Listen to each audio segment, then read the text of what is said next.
What you are about to discover has nothing to do with willpower, nor with ignoring what you feel, nor with pretending that everything is fine, when, in reality, it is not.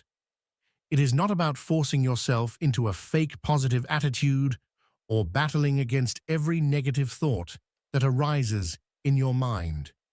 The true key to ensuring that nothing and no one can affect you anymore lies in something much deeper, something that most people overlook because they prefer to seek solutions outside of themselves, failing to realize that the only real change happens from within.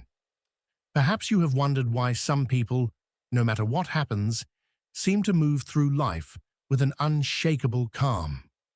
They face crises, losses, and moments of uncertainty, yet they remain centered. Meanwhile, others seem to be on the verge of collapse, trapped in their own emotions and reactions, even in the most ordinary situations. Is it a matter of luck, personality, or is there a hidden principle that separates those who master their inner world from those who are enslaved by it? This is where most people go wrong. They believe that reality is objective, that things simply happen, and that their emotions are an inevitable consequence of external events. But this is not true. Everything you experience, absolutely everything, is filtered through the way you interpret life, through the beliefs you have carried for years, and through the emotions you have never learned to manage. It is as if you were wearing tinted glasses, coloring everything you see. No matter what is in front of you, you will always perceive it through that filter. And if that filter is distorted by fear, resentment, or guilt, then the world will reflect exactly that. Not because life is unfair, but because you cannot see beyond what is within you. But here is the key that no one has told you. It is not about avoiding pain or escaping difficult emotions. It is not about becoming immune to everything happening around you. It is about transforming the meaning you assign to each experience, about reprogramming the way you perceive reality, and about learning to turn every emotion into a tool for growth rather than a burden that keeps you trapped. The truth is, reality is not imposed upon you. It is interpreted. And when you understand this, when you learn to take control of that interpretation, you discover that you can choose how you respond to any situation. In that moment, you become free. Today, I am going to show you exactly how to do this, not with abstract theories, but with principles that have been used by those who have achieved a deep inner peace that depends on nothing and no one. You will discover how to transform fear into clarity, how to make negative emotions work in your favor instead of against you, and how to reach a state of unshakable serenity no matter what happens in your life. What you are about to understand has the power to change everything, but only if you are willing to look within yourself and question everything you have taken as truth until now. Because in the end, it is not what happens that determines your peace. It is the way you choose to experience it. And when you discover how to transform that process, you will realize that nothing and no one will ever affect you in the same way again. Imagine your life if you could remove those invisible glasses that distort your perception, allowing you to experience the world without the weight of your fears, limiting beliefs, and repressed emotions. The human mind is a complex labyrinth, a space where every thought, every reaction, and every emotion is shaped by deep layers we rarely explore consciously. Carl Jung, the visionary psychoanalyst, understood this better than anyone. He described the psyche as an iceberg. The visible part is the conscious mind, but beneath the surface lies a vast subconscious, a territory where past experiences, traumas, insecurities, and most importantly, our projections onto the world are stored.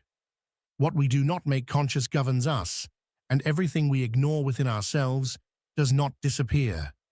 It manifests in our reality as if it were an inevitable fate. Think about how fear infiltrates your life, often without you realizing it.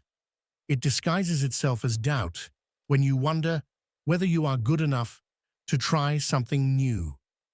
It hides in procrastination when you delay what you truly desire but are too afraid to fail. It manifests in relationships where you give too much simply because you fear rejection or loneliness. Jung taught us that fear, like any other emotion, is not an enemy. It is a disguised teacher, a signal pointing to something within you that still needs to be acknowledged. But most people, instead of listening, fight against their emotions. They suppress what they feel, convince themselves that they should not be sad, that they should not get angry, that they should be strong all the time. And that is where the problem begins, because what you resist persists. A repressed emotion does not disappear. It becomes a weight you carry daily, a voice whispering in the background of your mind, a blockage that keeps you from moving forward without you even realizing it. Imagine a storm. The wind blows fiercely, the rain falls with intensity, the sky darkens. You try to resist, to push back the wind with your hands, to stop the rain, to contain the force of the storm. But the more you fight it, the more exhausted you become. The storm does not stop because you resist it. It stops when you allow it to pass. This is how the mind works. Every emotion you feel is a passing storm, not a permanent sentence. But most people remain trapped in trying to control what they feel, in the fear of facing what is inside them.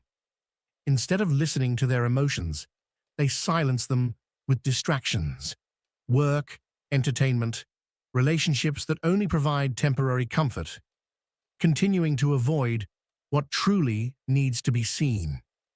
But what if, instead of fighting your emotions, you simply stopped?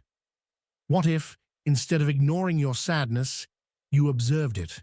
What if, instead of hiding your fear, you asked what it was trying to tell you? Every emotion carries a hidden message. Sadness often signals that something needs to be released, an attachment that no longer serves you, an expectation that was not met, a part of you that needs to be freed.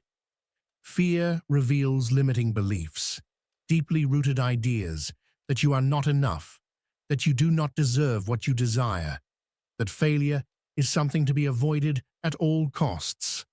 Anger, which we so often try to suppress, is actually a reminder that your boundaries are being crossed, that something in your environment is not respecting your true self. When you start seeing your emotions not as obstacles, but as guides, something within you changes.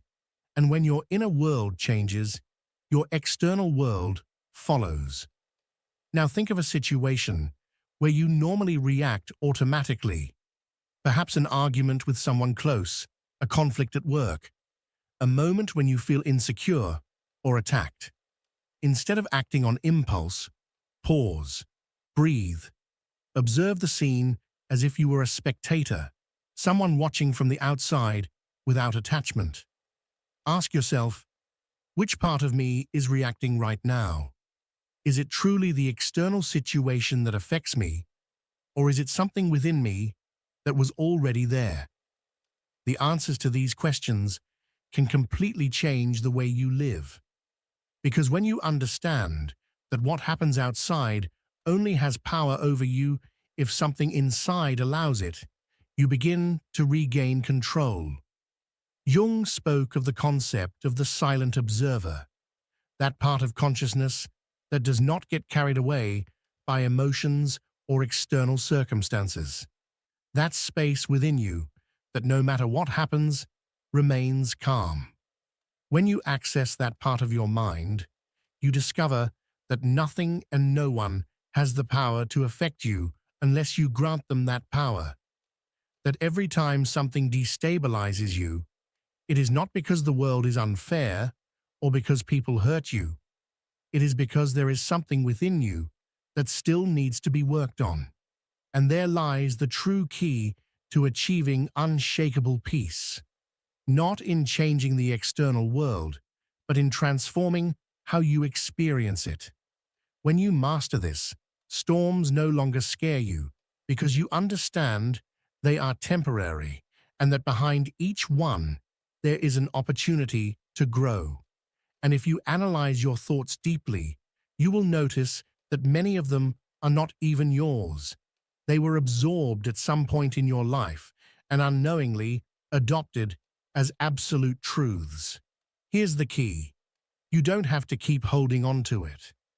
Imagine for a moment that starting today, you decide to change the narrative. Instead of repeating to yourself that you are not enough, you begin to integrate the idea that you have always been capable, that the only thing that has held you back is the story you've told yourself. Carl Jung taught us that the unconscious mind does not distinguish between what is real and what is imagined. It simply responds to the programming we feed it. If you start nourishing your mind with beliefs that empower you, your external reality will inevitably begin to reflect that change. Now, let's put this into a real-life context. Think of someone who has spent their entire life in constant fear of not being loved. Maybe they learned early on that they had to earn love through effort, pleasing everyone, sacrificing their own well-being in exchange for external validation. And now, as an adult, they live with the deep-seated feeling that they are never enough, that they must keep trying harder to avoid rejection. How can they break this cycle? The first step is to see it clearly.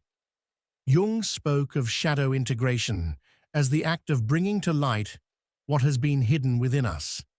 When this person realizes they have been trapped in a pattern of fear, fear of rejection, fear of not being worthy, they begin to reclaim their power. They come to understand that their worth is not defined by the validation of others, but by how they perceive themselves. And then, something shifts. They start setting boundaries. They learn to say no without guilt. They begin to prioritize themselves without the fear of abandonment. And the most incredible thing, as they change, the people around them change too. They are no longer sought after just for what they give, but for who they truly are. And that is when the cycle breaks. Now consider another case. Someone who has always believed that failure is humiliating. Every time they try something new and don't achieve the expected result, they punish themselves with self-destructive thoughts. They compare themselves to others, feeling stuck, believing the world is placing insurmountable obstacles in their path. But what happens when they begin to see failure not as a shameful defeat, but as an inevitable part of the process? When they understand that every mistake is a disguised teacher, their entire relationship with life changes. Jung once said, "Life does not happen to you, it happens through you." If this person starts interpreting every fall as an opportunity to learn rather than as a punishment, their fear dissolves. They are no longer afraid to try again because they understand that their worth is not tied to the outcome, but to the growth each attempt allows them to achieve. What many people don't realize is that every thought we nurture is a seed. If you water the seeds of fear, resentment, or doubt every day, they will eventually grow into the trees that dominate your life. But if instead you choose to plant seeds of confidence, inner peace, and self-belief, your reality will transform in a radical way. And this isn't just an abstract concept, it's something you can experience immediately. The next time a limiting thought enters your mind, don't automatically accept it as truth. Observe it, question it, challenge it. Ask yourself whether it truly belongs to you, or if it is merely an echo of the past, something you can choose to let go of. And when you do, you'll realize that the only power those thoughts had over you was the power you yourself had given them. Here's the most revealing part of all this. You don't need the world to change for you to experience a different reality. All you need is to change the way you relate to what happens. A person who sees life as a series of obstacles and tragedies will continue to find proof of that belief at every turn. But someone who decides to see life as an opportunity for growth, as a space where every situation carries a lesson, will begin to experience the world in a completely different way. Jung also said, "What you resist persists." This means that the more you fight against life with struggle and fear, the more you will encounter exactly what you are trying to avoid. But if you learn to flow with life, if you open yourself to the possibility that every experience has something to offer, tension disappears. Now imagine the power of living this way, without fear of failure, because you know it does not define you. Without fear of others' opinions, because you've understood that the only thing that truly matters is what you think of yourself. Without fear of uncertainty, because you trust that no matter what life brings, you will have the ability to handle it. This is true freedom. Not a freedom that depends on circumstances, but one that is born within you. Because when you free yourself from the invisible chains your mind has imposed on you, nothing and no one can imprison you again. And in that moment, you discover that the peace you've always sought was never outside of you. It was within, waiting to be recognized. When we do not face our shadows, they manifest in ways we fail to recognize. Anxiety, constant conflicts, repetitive patterns that seem to play out over and over. But when we choose to look directly at what we have avoided, we discover that it is not our enemy. It is a part of us that needs to be understood. Think about a fear you've carried for years. Maybe it's the fear of rejection, the fear of failure, or the fear of not being enough. Every time you try to step outside your comfort zone, that fear emerges, whispering reasons why you shouldn't even try. But have you ever stopped to ask it where it comes from? To whom does that voice truly belong? Maybe it stems from an experience in childhood. Maybe it echoes words from someone you once admired. But here's the key. That voice is not you. It is merely an echo from the past, repeating itself in your mind. And here is where you can do something different. Instead of fighting against that fear or trying to ignore it, pause for a moment and listen. Ask yourself, what is this fear trying to teach me? Maybe it's showing you that you need to develop more confidence in yourself. Maybe it's teaching you that you must learn to validate your own worth without depending on external opinions. Or perhaps it's telling you that it's time to stop running and face what you truly want. When, instead of rejecting your emotions, you choose to explore them, fear loses its grip on you. You stop being a puppet of your past and become the architect of your present. Let's apply this to a real scenario. Imagine you're in an important conversation, maybe with a boss, a business partner, or someone who means a lot to you. Before speaking, You feel anxiety rising, your mind fills with doubts, and your body tenses. Before, you might have tried to suppress those emotions, ignore them, or let them control you. But this time, you do something different. You take a deep breath. You acknowledge the emotion without letting it overpower you. You ask yourself, what part of me is feeling this? What story am I telling myself right now? And suddenly, you realize that the fear is not coming from the current situation. It is an old pattern resurfacing. In that moment, instead of reacting from insecurity, you choose to respond from clarity. You speak with confidence, with presence, because you are no longer acting from an old wound, but from your most conscious self. This is how transformation begins. And when you stop fighting against yourself, when you embrace every part of you, you step into a life that is truly yours. When you learn to see reality through a different lens, it's not about pretending that everything is fine, but rather about learning to be at peace, even when everything around you seems chaotic. It's about realizing that the power you've been searching for outside of yourself has always been within you, waiting to be reclaimed. And once you finally see this truth, nothing and no one can affect you in the same way ever again, because you've come to understand that true freedom is not about controlling the world, but about freeing yourself from the illusion that you need to do so. Imagine waking up one morning feeling exhausted, but this exhaustion isn't because you didn't get enough sleep. It's deeper than that. It's the weight of something you've been carrying inside you, an emotional burden that refuses to be ignored. Perhaps it's a conversation that didn't go the way you hoped. Maybe it's a criticism someone made about you, words that linger in your mind longer than they should.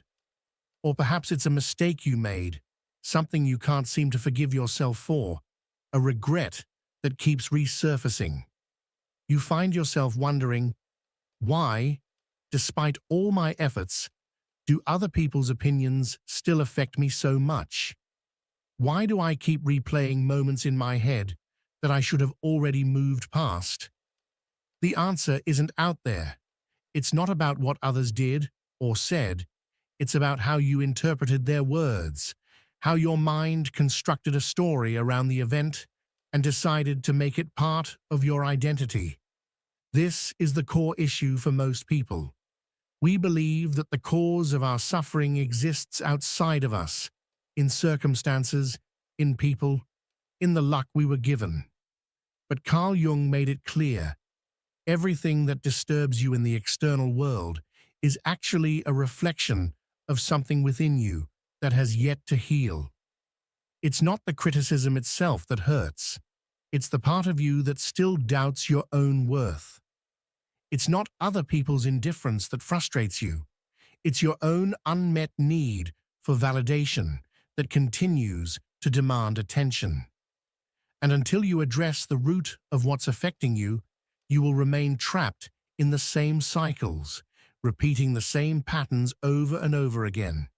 Now, imagine that one day you choose to do something different.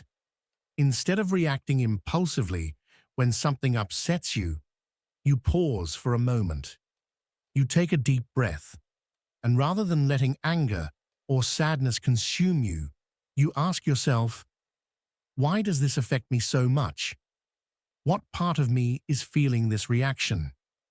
As you do this, you start to see the truth. The problem was never the other person, nor the situation itself. The real issue was the story you created around it.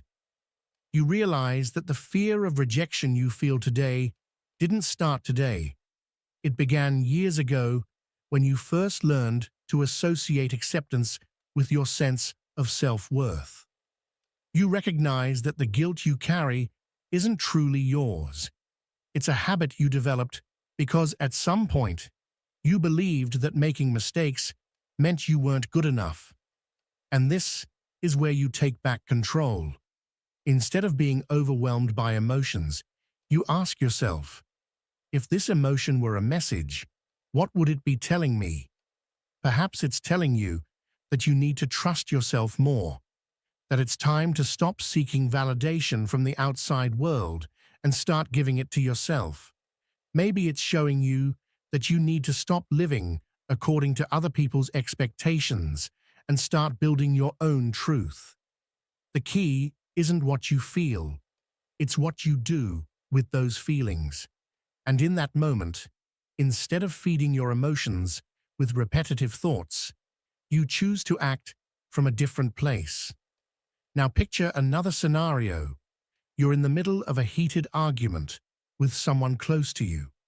The words exchanged are becoming more aggressive. Emotions are running high. In the past, you would have fallen into the same trap, raising your voice, letting anger take control. But this time, you remember something Jung said about the shadow self. What irritates us most in others is a reflection of something we haven't yet integrated within ourselves. Instead of matching their anger, you pause and ask yourself, what part of me is reacting to this? Is this person truly making me feel this way? Or is there something deeper at play? And in that instant, instead of being a prisoner of your emotions, you become their master. You take control, not by suppressing what you feel, but by choosing how you respond. This seemingly small shift in perspective has a profound impact on your life. You stop feeling like a victim of your circumstances, and instead, you begin to see every emotion, every conflict, every challenge as an opportunity to understand yourself better. You no longer react out of fear or insecurity. Instead, you respond from a place of awareness, understanding that nothing and no one can truly affect you unless you allow it. And when you reach this point, when you start acting from consciousness rather than reaction, you make a powerful discovery.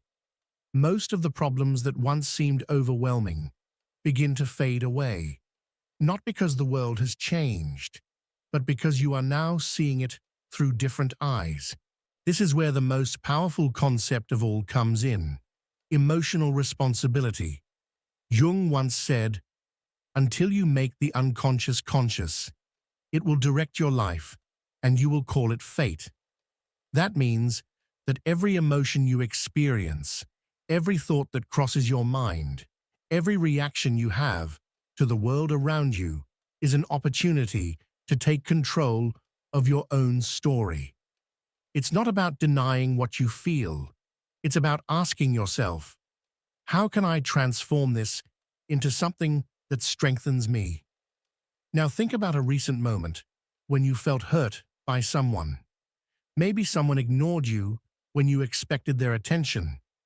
Maybe someone said something that you took as an attack. Instead of getting stuck in the narrative of injustice, try this.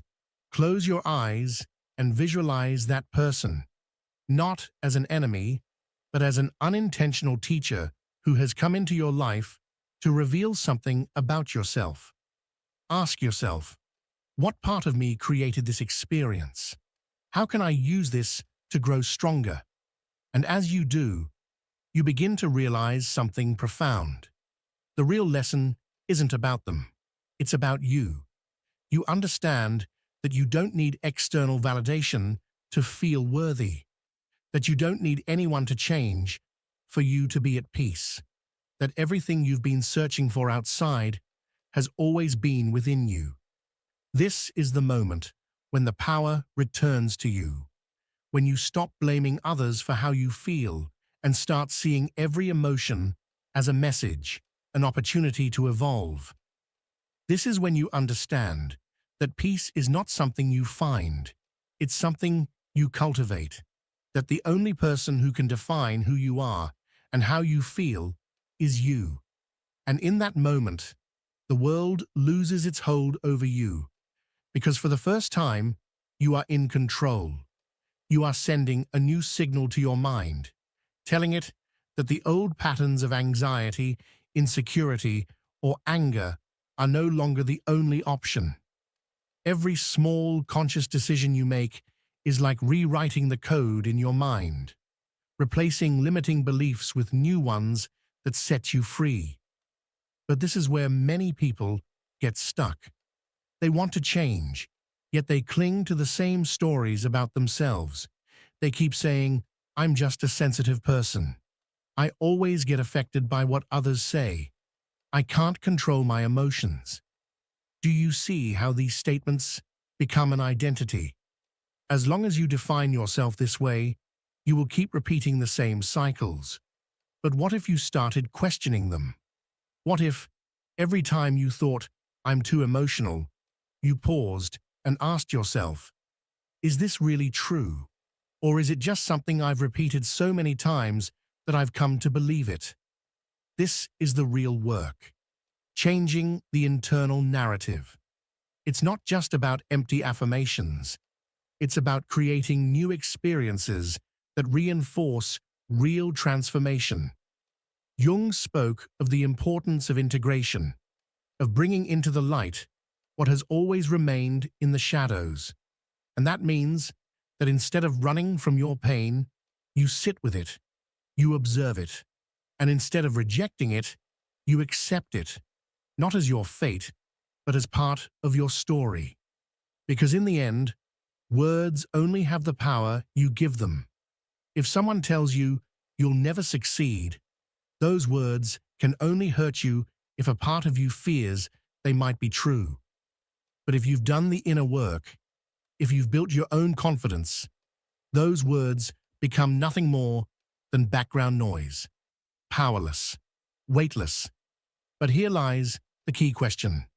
How do you reach a point when nothing affects you? It is not by repressing emotions or convincing yourself otherwise.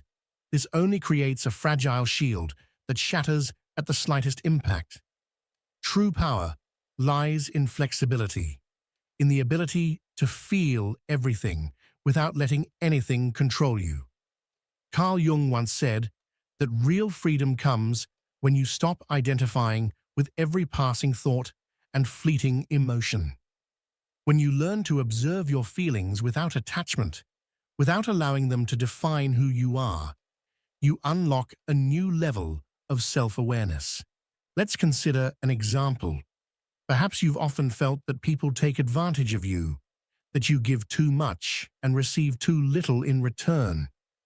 In the past, this would frustrate you, making you feel used and powerless. But now, instead of remaining trapped in the victim's role, you decide to change the dynamic.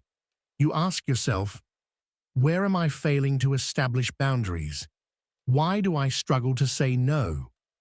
Little by little, you start setting clear rules, not from anger, but from self-respect. You realize that when you respect yourself, others begin to do the same. When you stop yielding out of fear of losing people, you actually gain something far more valuable: your peace. This is the point many never reach because they continue waiting for the world to change first. They expect people to be kinder, circumstances to be more favorable, and life to stop testing them. But the truth is, real change always starts from within. And when you change, the entire world responds to this new version of you. It's like tuning a radio to a new frequency.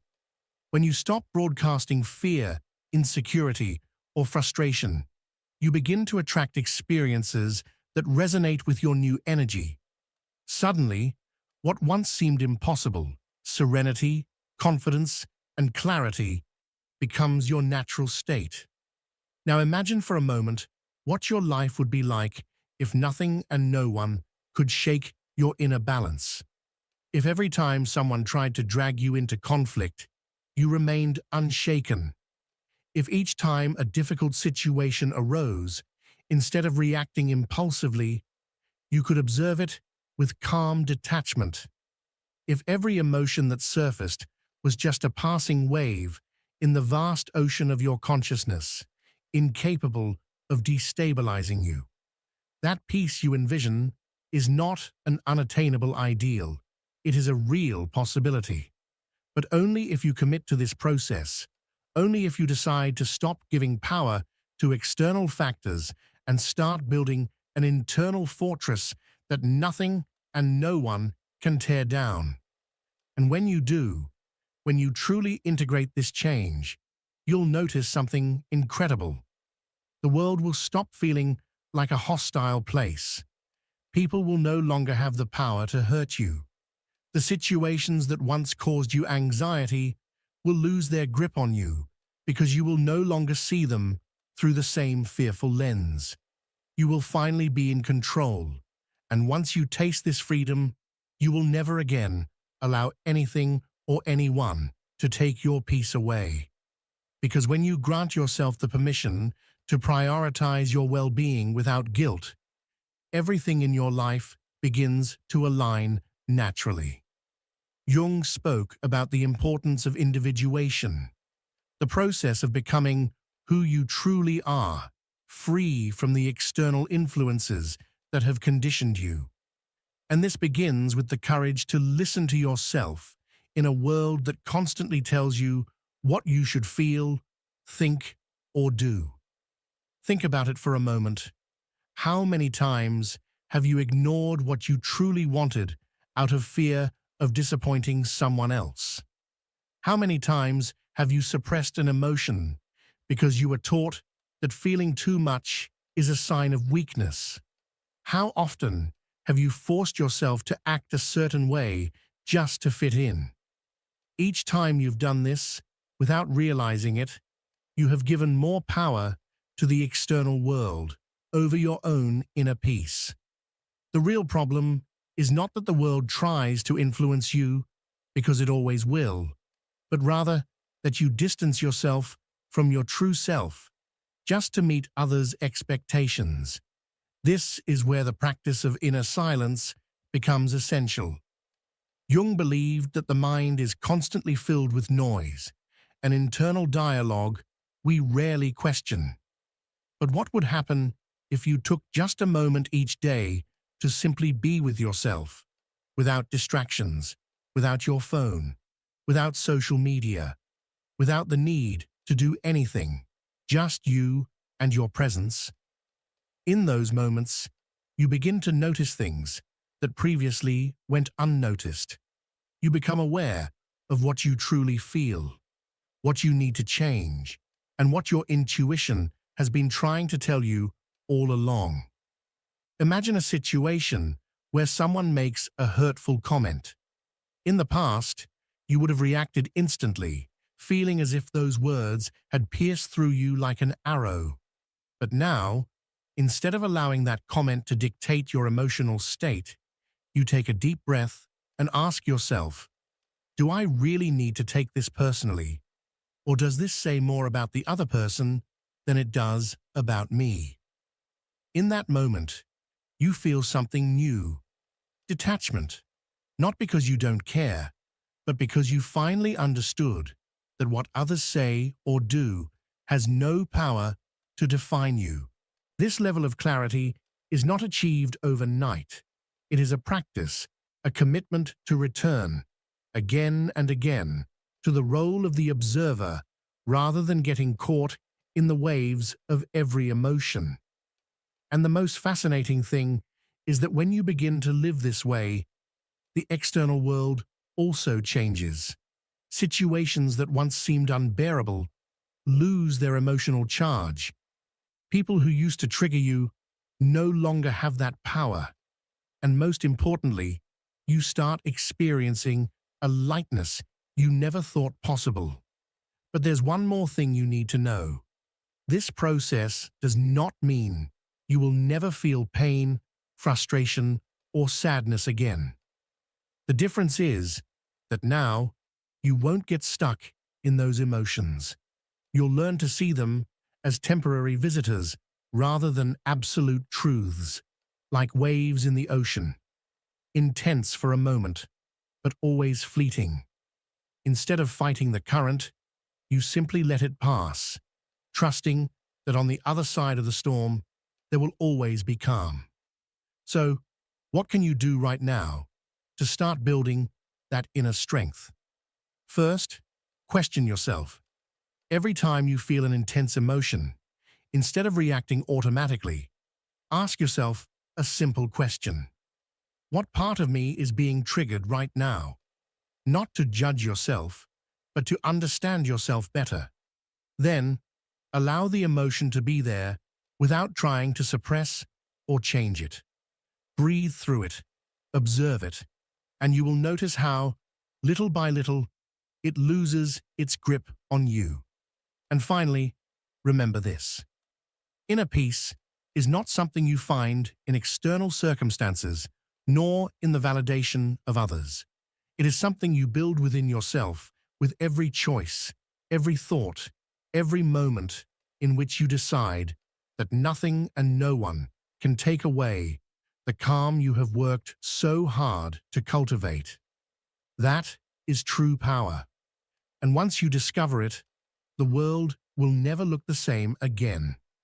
If you enjoyed this content and want to continue learning more about these fascinating topics, please subscribe to the channel, activate the notification bell, and share this video with your friends.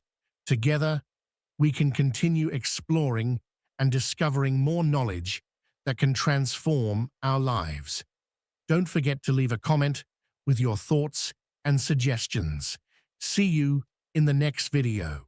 How many times have you postponed something truly important, promising yourself that tomorrow, yes, tomorrow things will be different? Maybe it was that crucial presentation for work, the one that could open new doors for your career, or that book that's been sitting on your shelf for months, the one you swore you'd read to feel inspired or to reconnect with something deeper in yourself.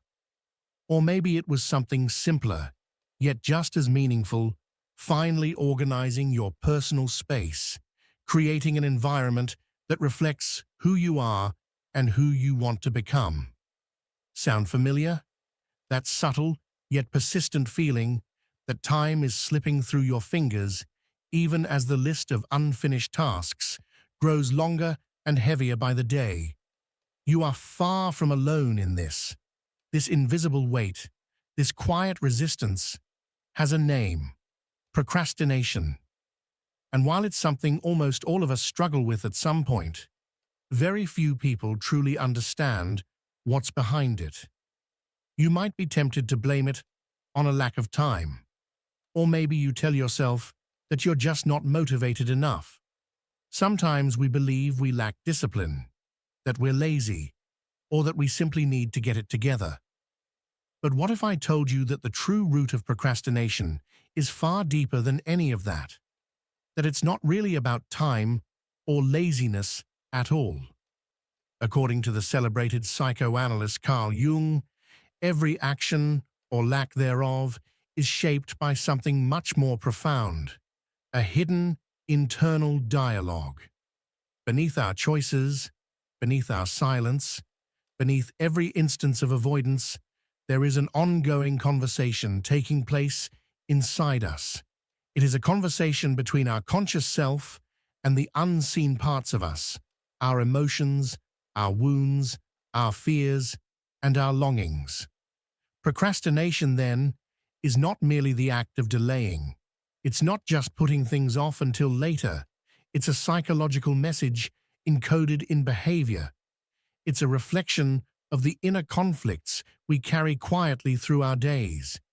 Every time you say, "I'll do it tomorrow," there is something unspoken, an inner voice you might not even realize you're listening to. A part of you that hesitates not because you're unmotivated, but because you're afraid. Afraid to fail, afraid to succeed, afraid that what you create might not be perfect, or that it might reveal something vulnerable about you. It's a signal. Something inside you is asking to be heard. Now just imagine for a second. What if that habit you find so frustrating could actually be a doorway to deeper self-awareness? What if, Instead of constantly battling procrastination, you could learn to understand it, even use it as a tool to transform your life from within. Jung believed every internal conflict holds meaning, a hidden message waiting to be uncovered. Procrastination is no exception. Today, we're going to dive into the most hidden corners of your mind. We're going to explore how the ideas of Carl Jung can help you not only overcome procrastination, but also uncover why it happens, what it truly means, and how to use that insight to unlock your full potential. This isn't about a quick hack or some surface-level trick. It's about going inward, into the core of your behavior. I promise you this won't be just another video on how to be more productive. This will be a real encounter with yourself, with the parts of you that you often ignore, but that have so much to tell. So stay with me until the end, because what you'll discover today might not only change how you deal with your tasks, it could also transform the way you relate to yourself. Are you ready to begin? So what really happens when you procrastinate? Think about that moment when you choose to delay something important. Deep down, you know it should be done. But instead of moving forward, you drift off, maybe scrolling through social media, watching a random video, or even cleaning your room, something you'd never usually enjoy, except when there's something more urgent to avoid. But why does this happen? Procrastination isn't laziness or poor time management, as many people assume.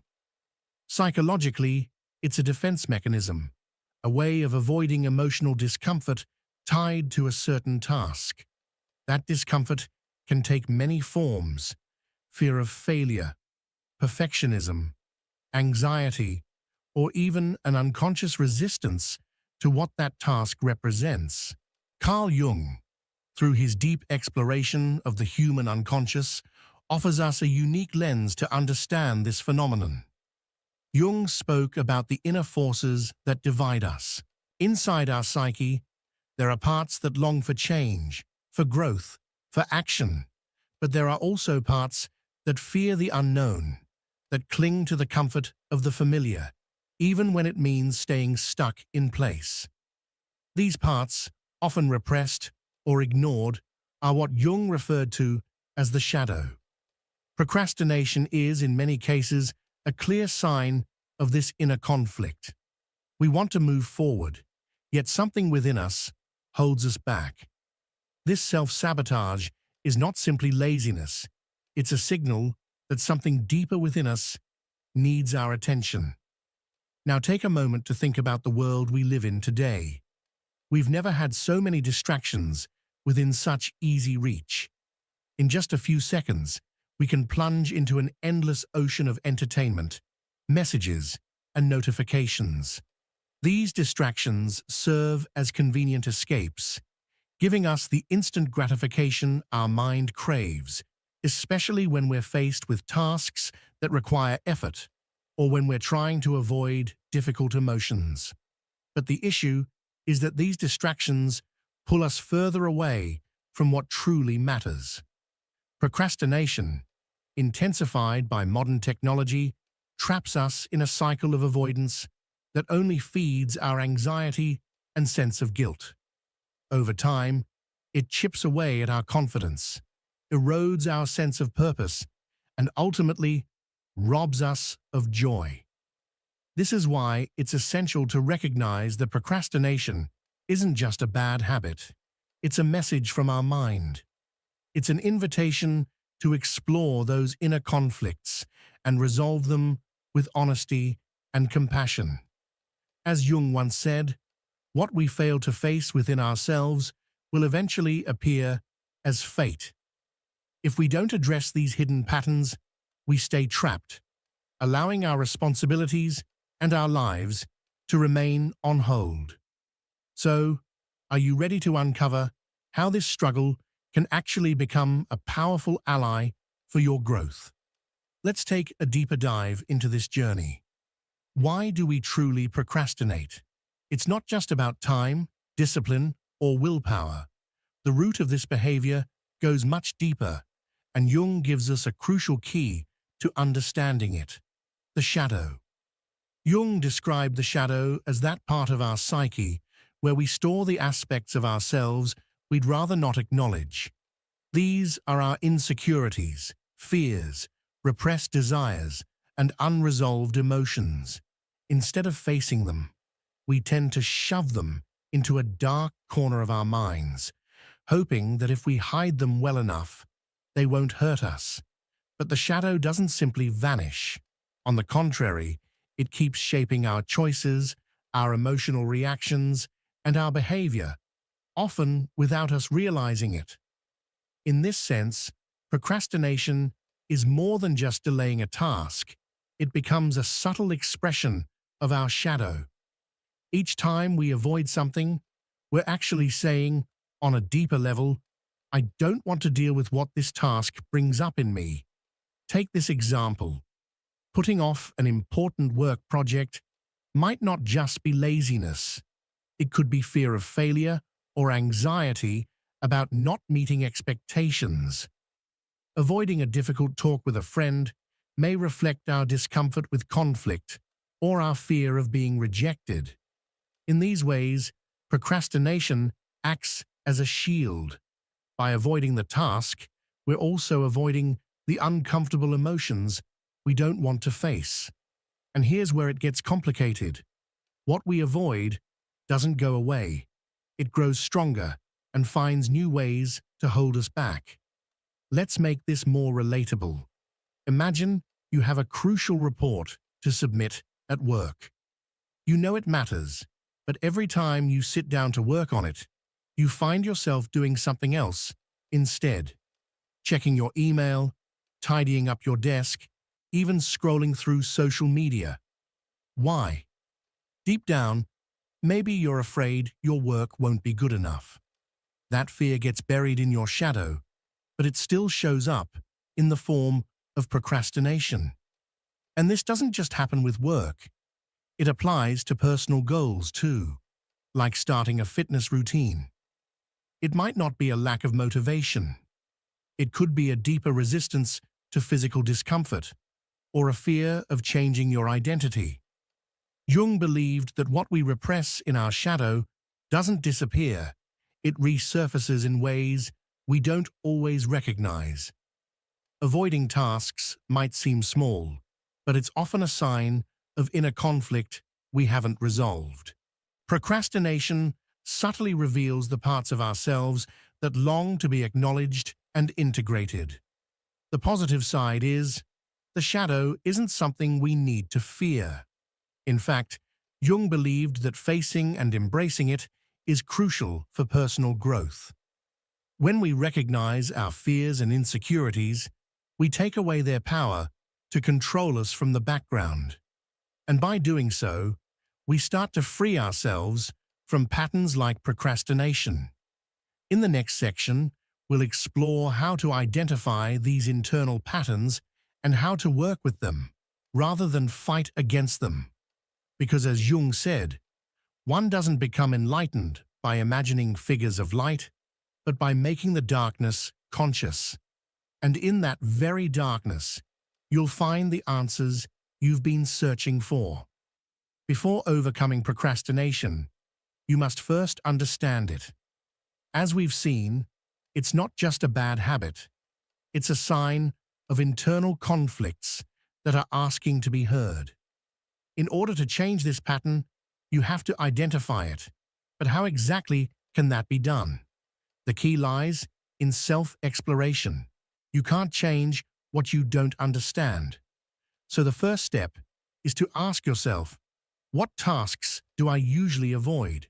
Make a mental list, or better yet, write it down. Are they tasks related to your job, or perhaps things in your personal life, like overdue conversations or major decisions? Once you've identified these tasks, ask yourself, what do they have in common? Do they often involve challenge, the fear of criticism, or the risk of not meeting expectations? Noticing the common themes behind what you avoid is the first real step to understanding your procrastination. Then reflect on the emotions involved. What do I feel when I procrastinate? Maybe guilt, knowing I'm avoiding what matters. Maybe anxiety just thinking about starting.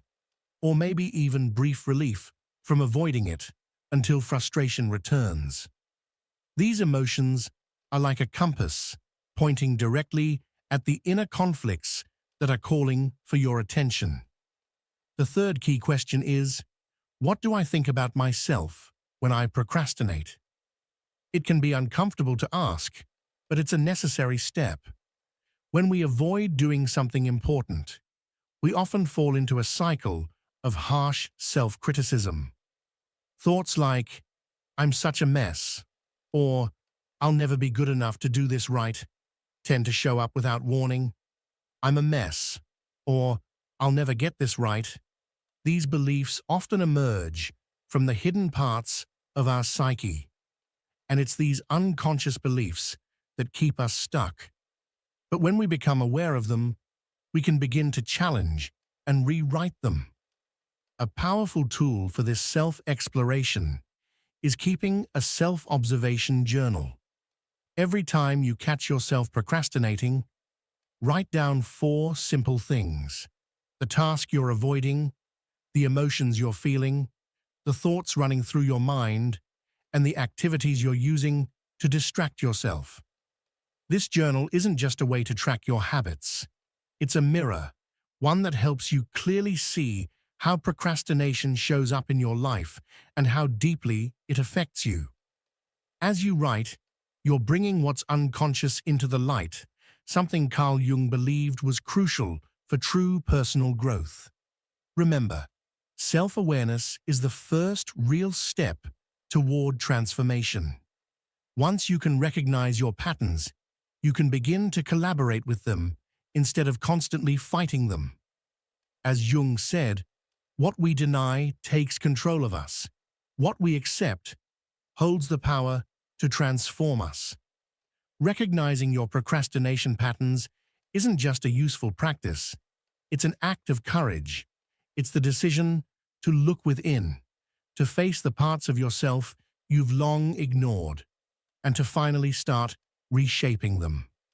Now that the problem is clearer, you're ready for the next step. Learning how to turn procrastination into meaningful, productive action.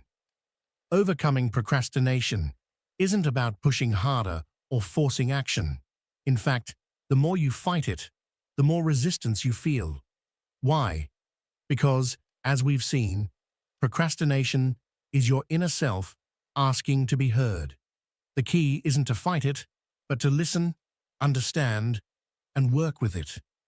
Here are some practical strategies, inspired by the ideas of Carl Jung, that can help you break this pattern. 1. Integrate your shadow. Face what you've been avoiding.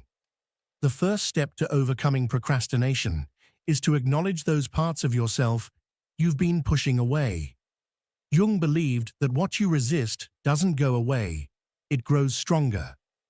If you avoid dealing with your fears or insecurities, they'll continue to shape your choices behind the scenes. So how do you face them? Next time you notice yourself procrastinating, pause and ask, what am I feeling right now?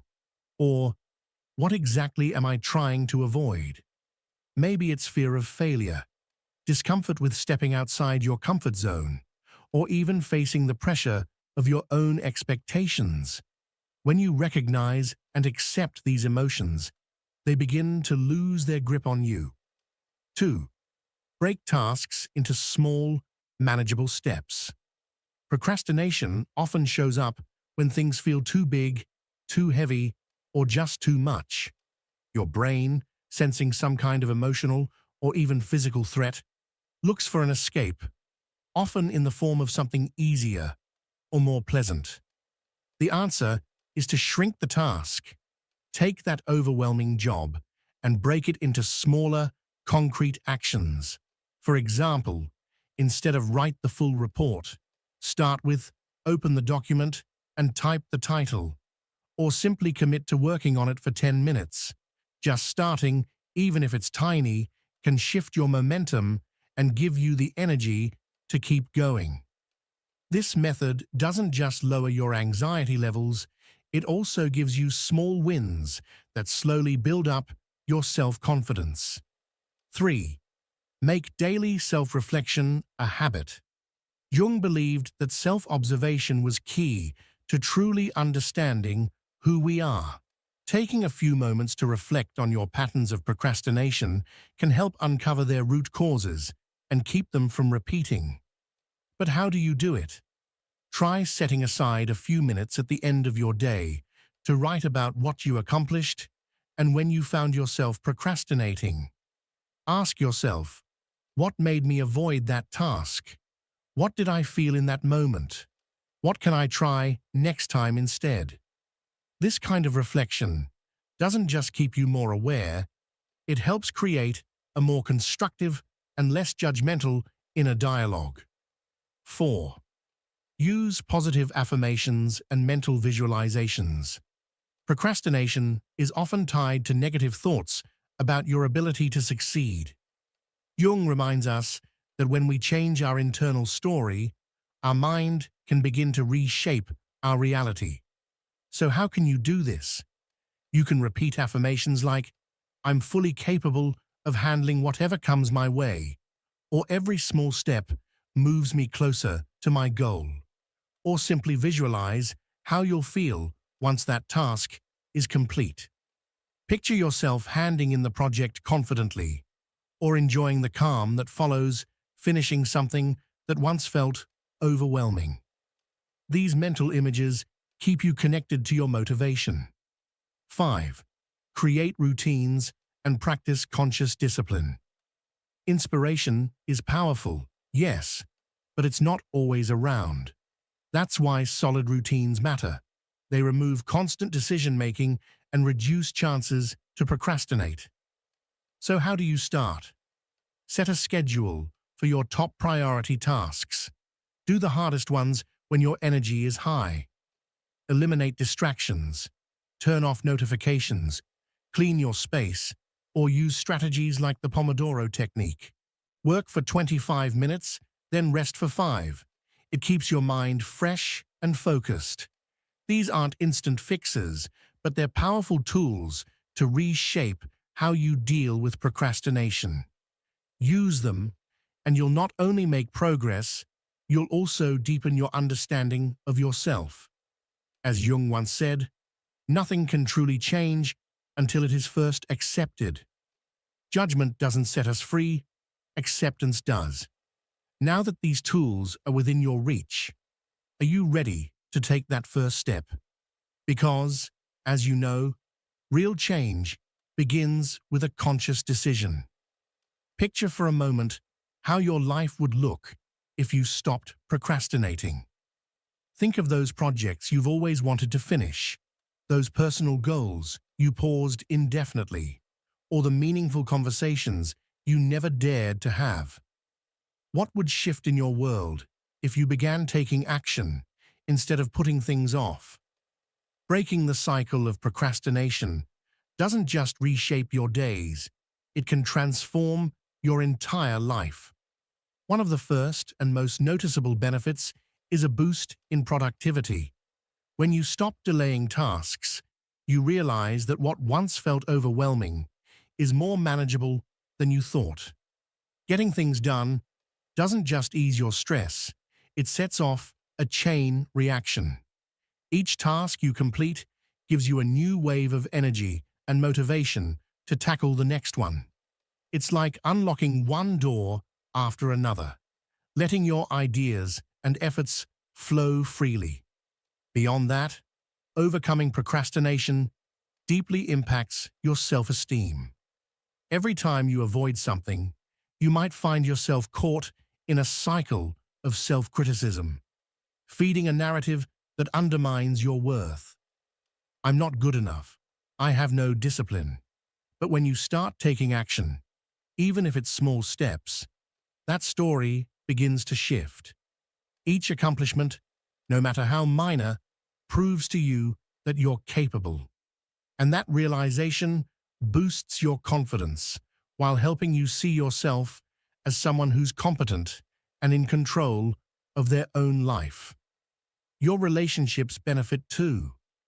Procrastination doesn't just affect your own responsibilities.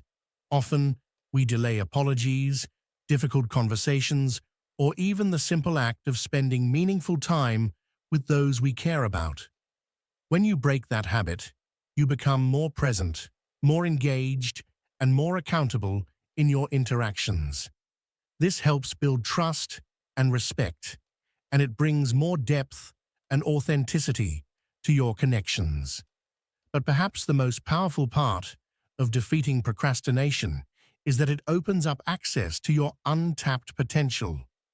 Many of the most successful people in history had to face their own battles with procrastination in order to accomplish their dreams. Take writers like Victor Hugo, for example.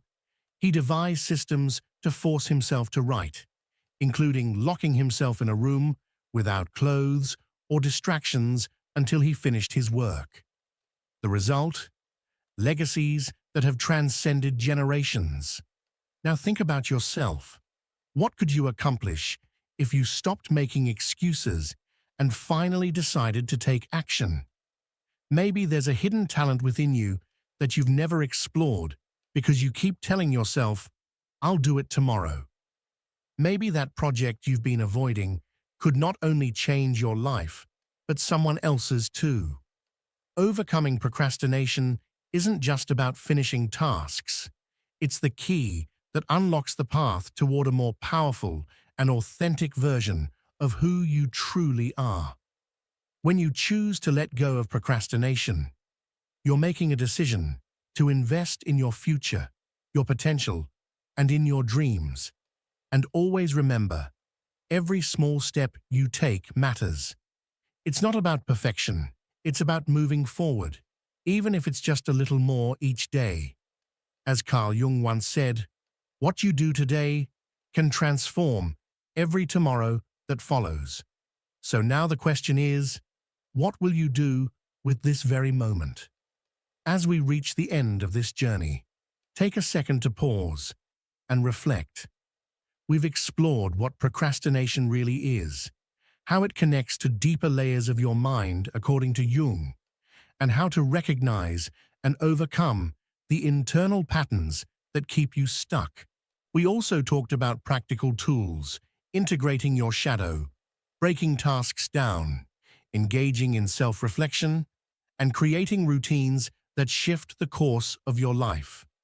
But none of this matters if you don't make the choice to act.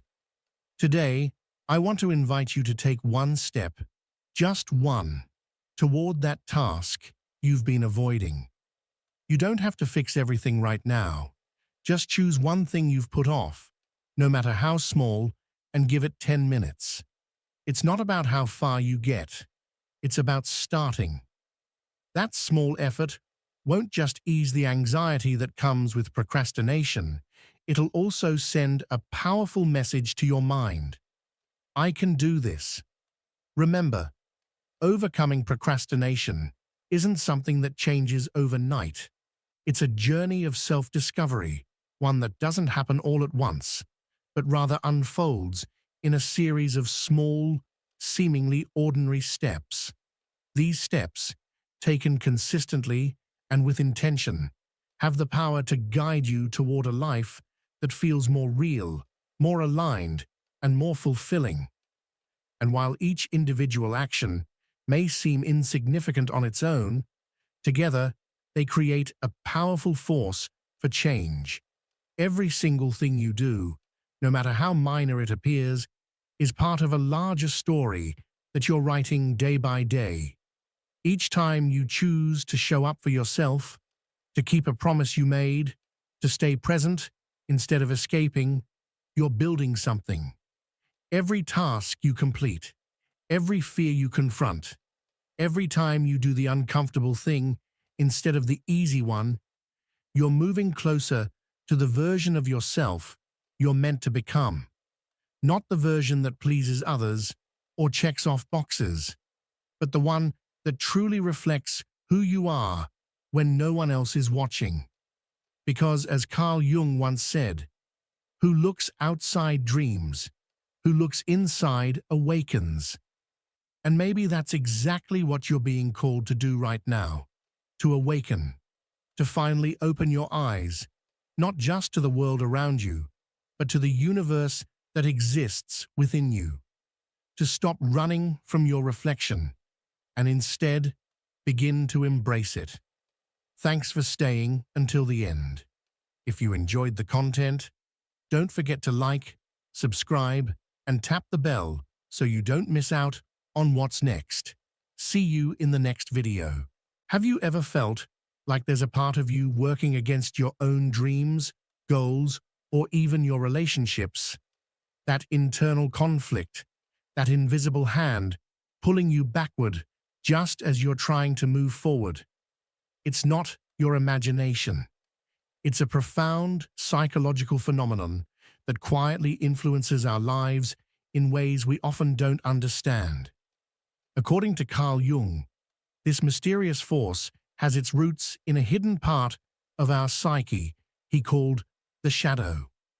In this video, we'll dive deep into what the shadow really is, how it's intimately connected to self-sabotage, and most importantly, how embracing it can lead to genuine freedom and inner transformation. Jung described the shadow as a repository, a place within us where we store everything we repress, reject, or refuse to acknowledge about ourselves. These are traits, impulses, desires, and fears that we push out of our conscious awareness because they conflict with the ideal image we try to present to the world. But here's the paradox. What we repress doesn't vanish. It doesn't disappear into the void.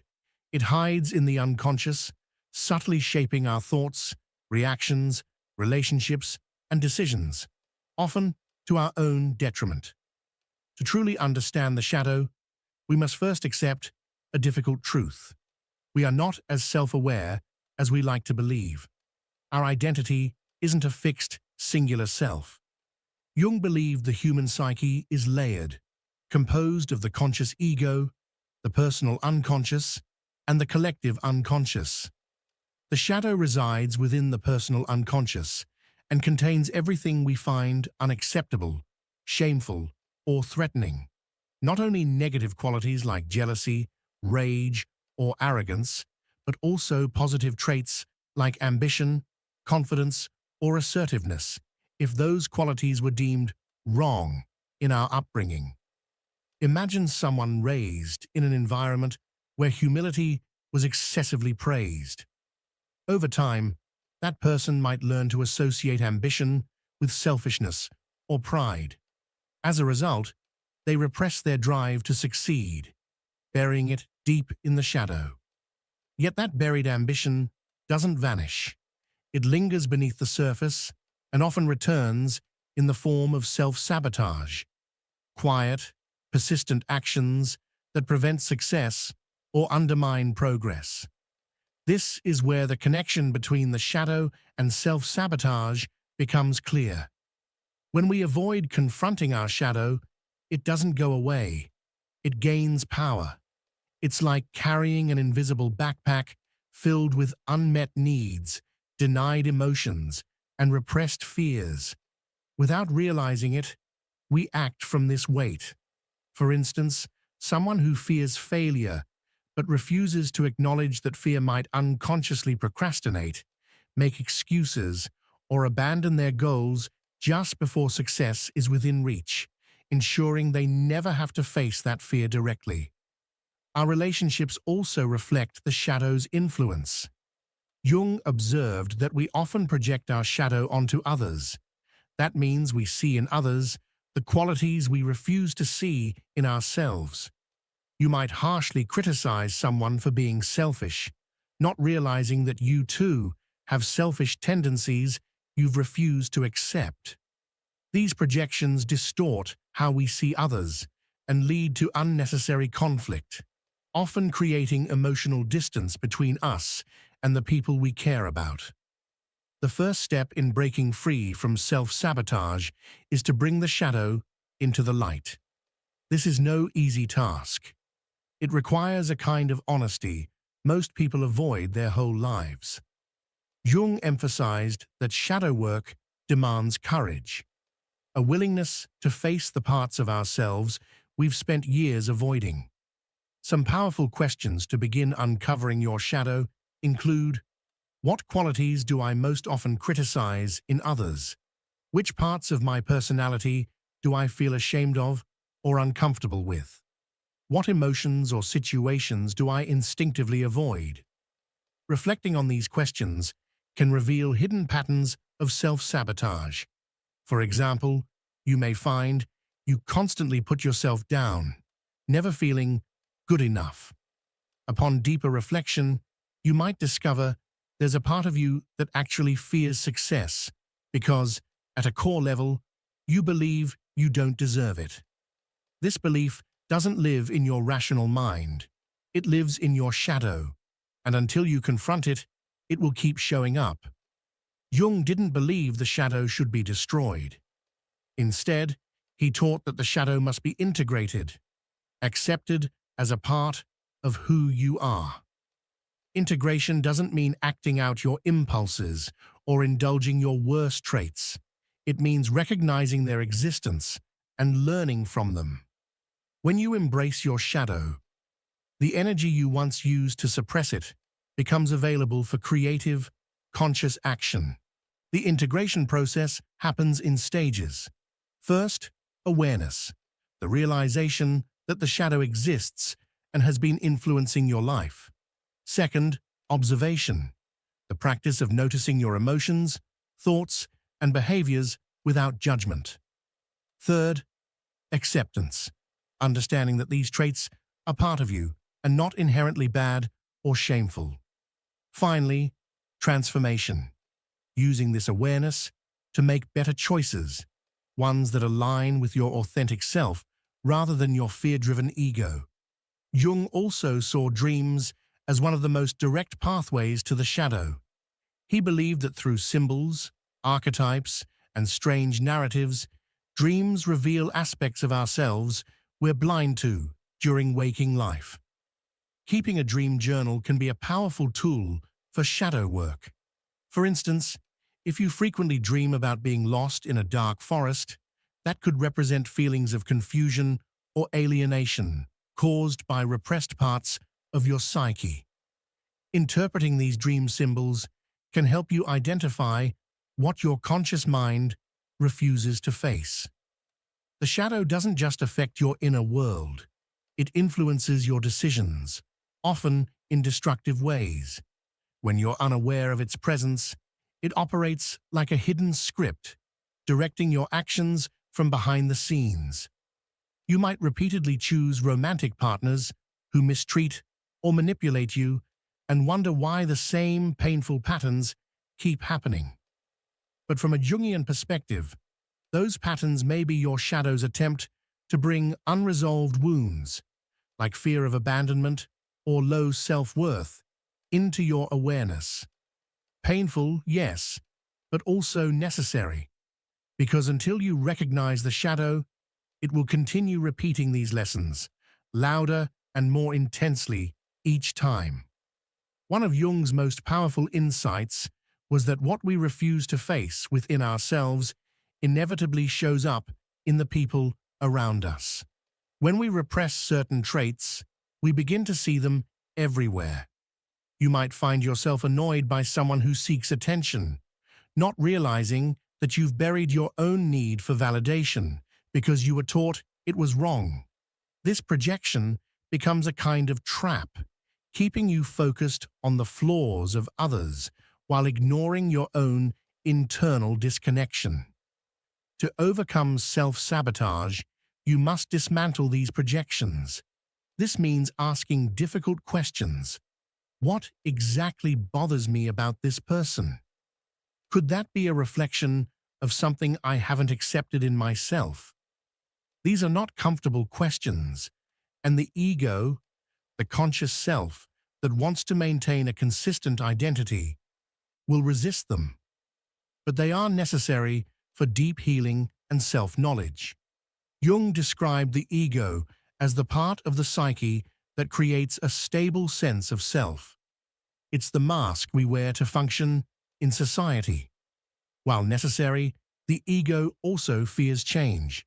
It seeks safety in routine and consistency, even if that consistency is painful. Self-sabotage occurs when the ego feels threatened by your growth. You may consciously want success, but if your ego associates success with rejection, exposure, or failure, it will do everything it can to stop you, often in subtle and unconscious ways. The ego also helps suppress the shadow, because acknowledging the shadow would mean rewriting the story the ego tells about who you are. This is why shadow work can feel so destabilizing, but it's also why it's transformative. To stop sabotaging your life, you must allow the shadow to emerge, to challenge the ego's narrative, and replace it with a more complete and honest understanding of yourself. Jung called this lifelong journey of inner integration individuation. It is the process of becoming whole, of embracing every part of your psyche, not just the light, but also the darkness.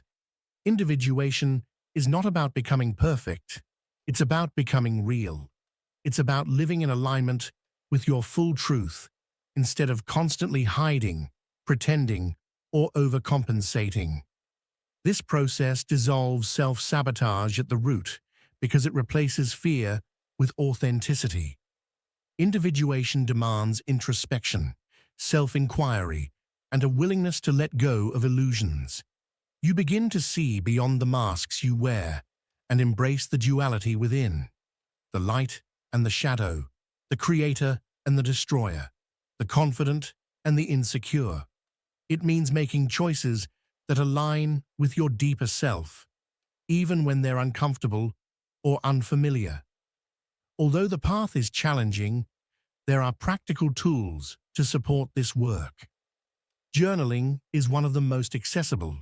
Use writing to explore your inner landscape. Ask yourself, what are my deepest fears? What situations make me feel powerless?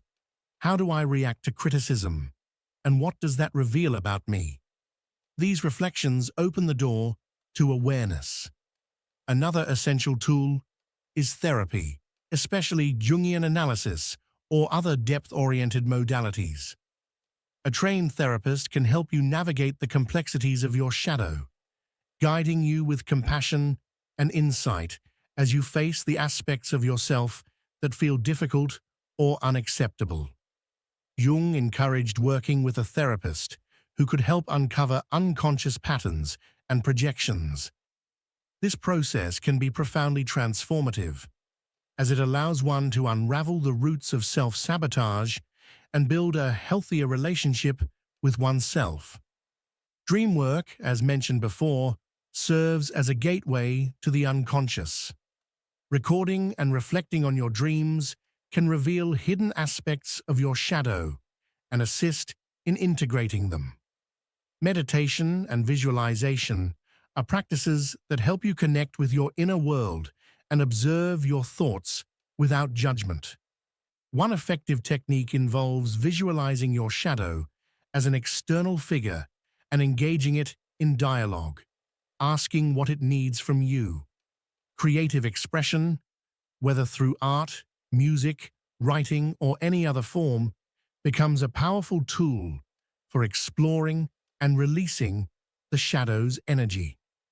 The benefit of integrating the shadow is that once acknowledged, it releases an immense amount of energy that was previously locked in repression and inner conflict. This reduces self-sabotage and allows you to live with greater authenticity, creativity, and confidence. Jung stated that when the shadow is integrated, it becomes a source of strength and insight. Rather than fearing your flaws or weaknesses, you begin to view them as opportunities for transformation and inner growth. Ultimately, Overcoming self-sabotage doesn't mean eliminating your problems. It means changing how you relate to them. By accepting and working with your shadow, you become the architect of your life, rather than a passive observer. Shadow integration not only helps us overcome self-sabotage, but also leads us to unlock a hidden inner power. Jung believed that confronting and embracing the shadow releases energy that can be transformed into creativity, intuition, and deep wisdom. However, this path is not without its challenges, as it requires facing parts of ourselves that we've long avoided. The shadow often reveals itself most clearly in our personal relationships. Jung pointed out that projecting the shadow onto others is one of the main causes of conflict. When we project repressed parts of ourselves, we create dynamics that reinforce our suffering and self-sabotage. Instead of recognizing these projections, we reject the mirror others present to us, and this prolongs the tension. Integrating the shadow in relationships means taking ownership of our projections.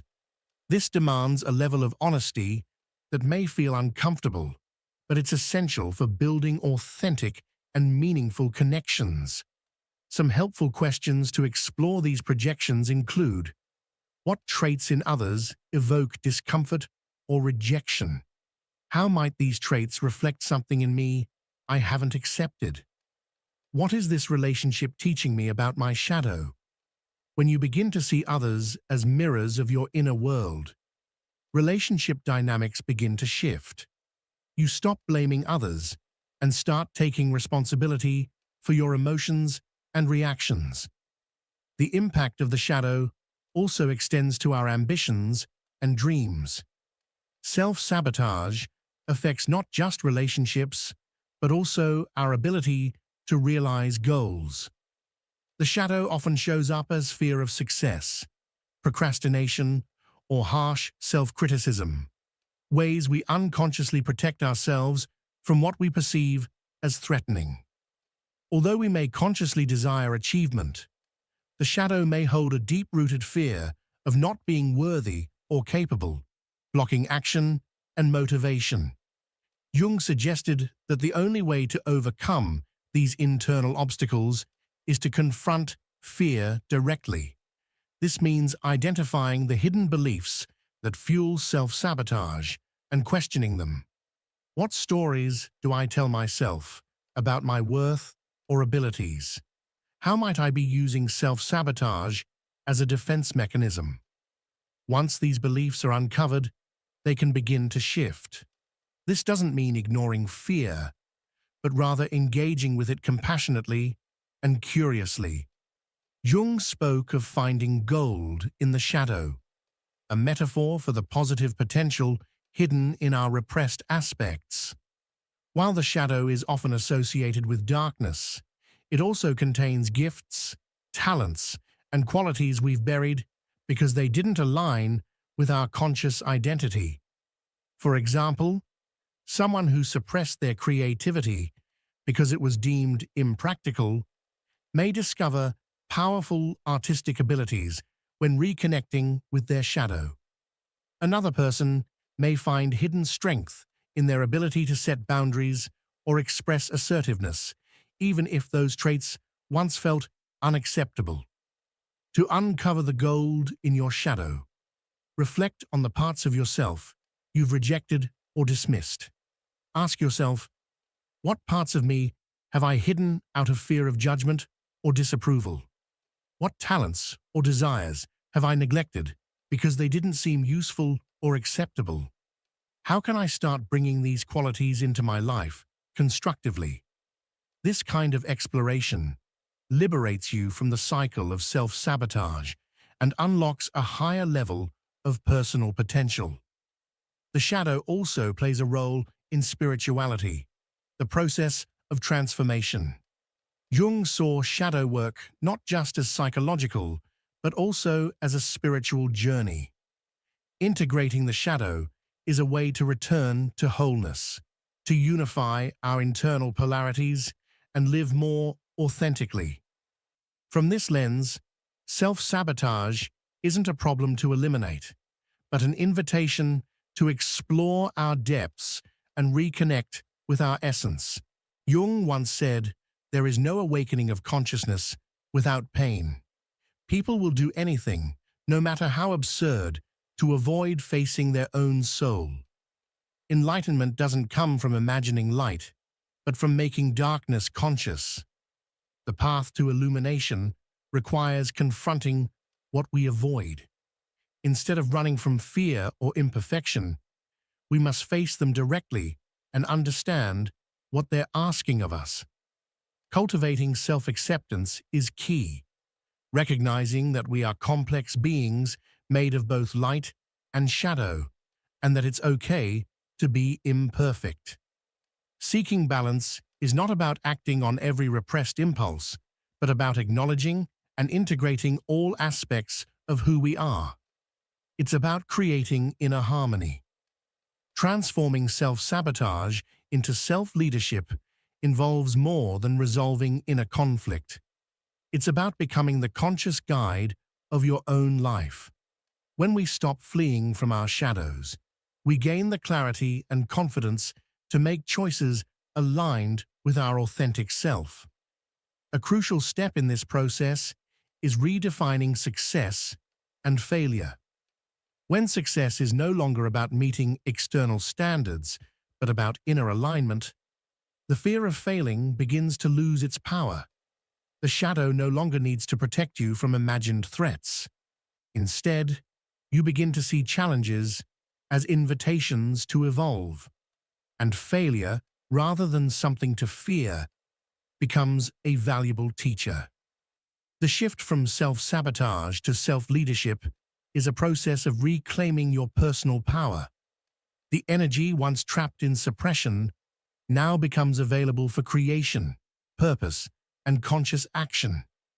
You begin to write your own story, not by denying your wounds, but by allowing them to become your source of strength. By acknowledging, accepting, and integrating the shadow, you don't just overcome sabotage, you awaken the true self. You stop living under the weight of unconscious fears and begin to walk your path with presence, authenticity, and clarity. That is the journey Jung invited us to walk, a return to wholeness, where every part of us, even the most hidden, has a place in the light.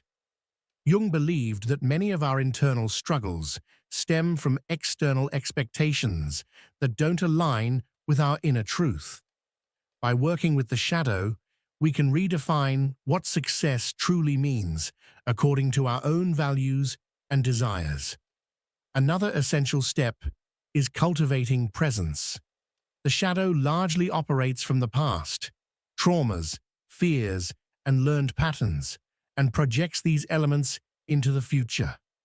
Through conscious presence, we break this cycle and reclaim the power of the present moment.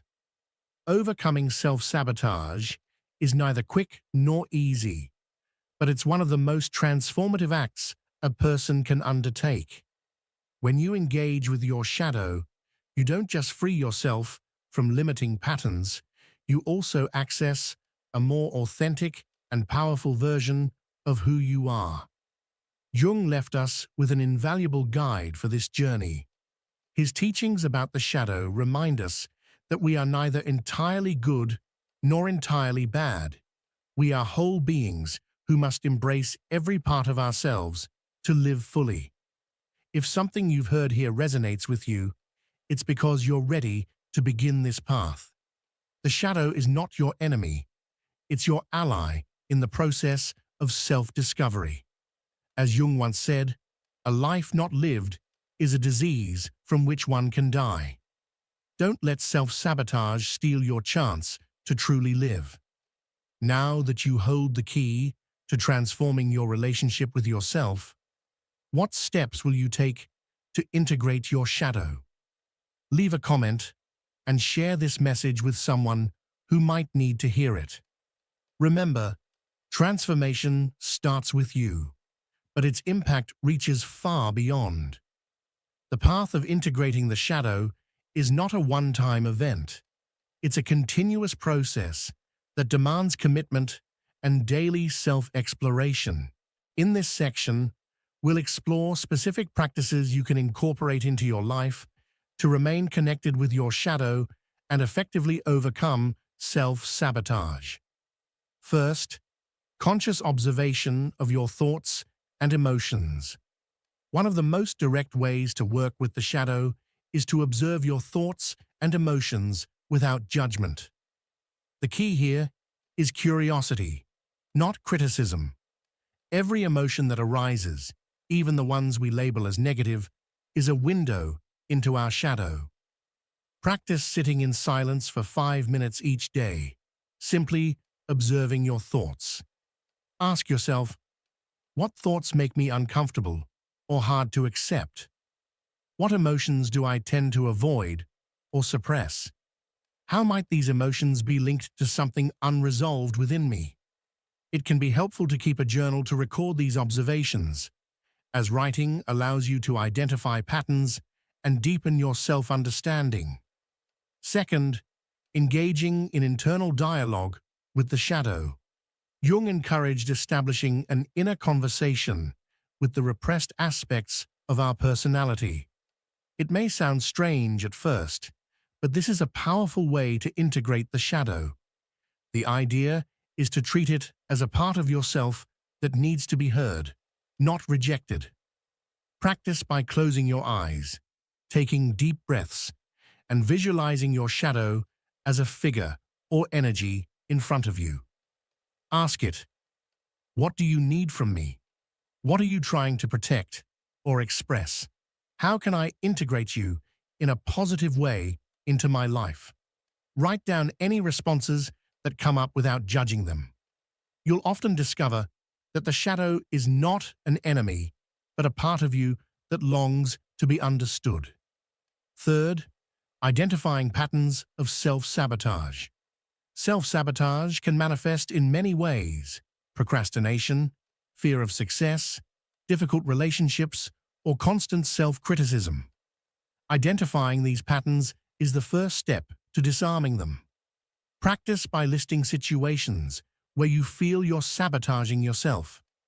For each one, ask, what underlying fear might be driving this behavior? What do I gain from maintaining this pattern, even if it seems negative? What could I do differently next time? This will help you recognize how your shadow is influencing your actions and empower you to make more conscious choices. Fourth, using creativity as a channel of expression. Creativity is a powerful tool for exploring and releasing the energy of the shadow. Jung believed that art, writing, music, and other forms of creative expression can reveal aspects of our psyche that aren't accessible through rational thought. Practice dedicating time to a creative activity without worrying about the result. It might be drawing, writing poetry, playing an instrument, or anything else that draws your interest. While creating, pay attention to the themes or emotions that arise. Ask yourself, what is this piece showing me about myself? What aspects of my shadow are being expressed here? You don't need to be a professional artist. What matters is allowing yourself to explore freely, without judgment. Fifth, recognizing external triggers. Triggers are situations or people that provoke intense emotional reactions in us. These moments are opportunities to work with the shadow, as they often reflect something repressed within. Practice by pausing the next time you feel a strong emotional response to someone or something. Reflect. What is causing this reaction? What part of me might be reflected in this situation? How can I respond in a way that honors my integration process? When you approach triggers with curiosity rather than reactivity, you begin to dismantle the unconscious patterns that fuel self-sabotage. Sixth, embracing imperfection. A major part of self-sabotage stems from unrealistic expectations we hold about ourselves. Jung believed that accepting our imperfect nature is essential to individuation. The shadow won't disappear entirely, but we can learn to live in harmony with it. Practice by listing what you consider your flaws and reflect on how they might serve a positive purpose in your life. For instance, if you think you're too sensitive, consider how that sensitivity allows you to deeply connect with others. If you view yourself as impulsive, think about how that trait has led you to take brave actions in the past.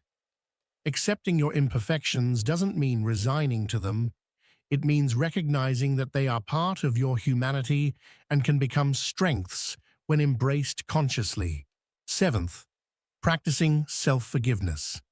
Self-sabotage is often tied to negative inner dialogue and a lack of compassion toward oneself. Learning to forgive yourself for your mistakes and limitations is a vital step in overcoming these patterns.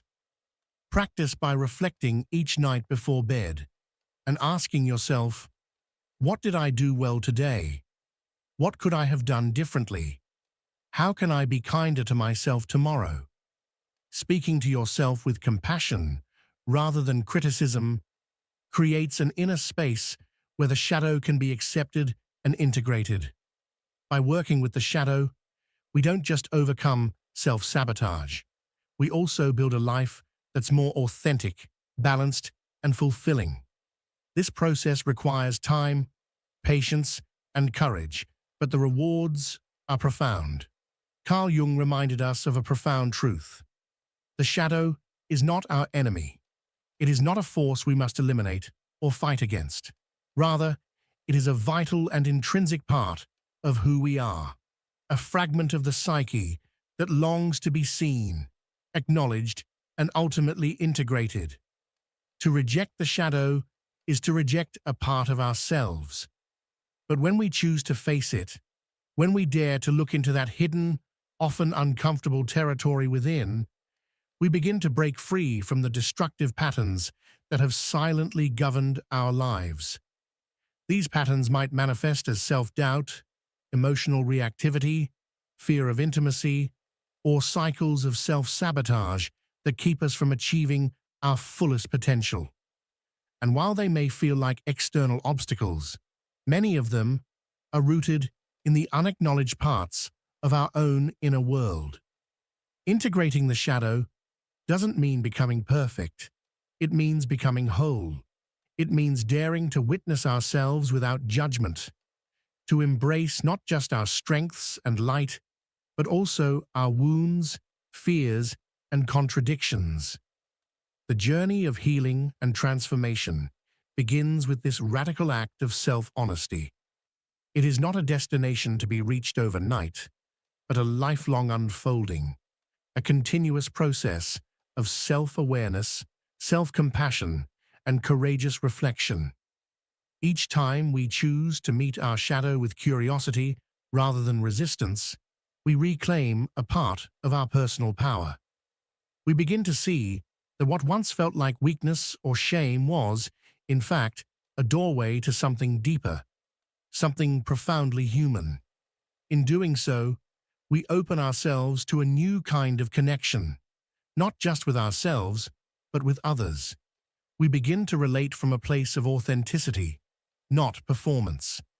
We stop projecting our pain onto those around us, and instead take ownership of our emotional reality. This is where true inner freedom begins. Overcoming self-sabotage is not about fixing yourself, because you are not broken. It's about remembering who you are, beneath the layers of conditioning, defense mechanisms, and fear. It's about coming home to your true nature and allowing all parts of you, both light and shadow, to coexist in harmony. Integrating the shadow is an act of courage. It requires facing discomfort. It requires sitting in silence with the parts of ourselves we've avoided for years. But in that silence, something miraculous begins to happen. We stop running. We start listening. And in listening, we begin to understand. We begin to forgive. We begin to heal. If this message resonates with you, know this: you are not alone. Everyone carries a shadow. Every soul walking this earth has faced inner battles, hidden fears, and moments of despair. And yet within each of us lies the power to transform. Not by denying what we feel, but by embracing it, by witnessing it, and by allowing it to guide us toward greater awareness. Take the first step by exploring your own inner landscape. What are the stories you keep repeating to yourself? What emotions do you fear the most? What parts of you have you rejected, disowned, or silenced? These questions are not easy, but they are essential. Because as Jung so wisely said, until you make the unconscious conscious, it will direct your life, and you will call it fate. True transformation does not happen by pretending the darkness isn't there. It happens when we choose to bring light to it. It happens when we choose to stay with the discomfort instead of numbing it. It happens when we accept that healing is not linear and growth is not always comfortable, but both are always possible. So if you're ready to begin, start with compassion. Be gentle with yourself. Your shadow is not something to be fixed. It is something to be understood. And once you understand it, you can begin to integrate it. And once you integrate it, you unlock a depth of personal power and clarity that no external validation could ever provide. Remember, the shadow doesn't diminish your light. It gives it contrast. It gives it depth. And ultimately, it makes it real. If you've come this far, perhaps something within you is already awakening. Share this message with someone who is ready to begin their own inner journey. And in the comments, I invite you to reflect. What practices or realizations have helped you face your own shadow or break free from self-sabotage?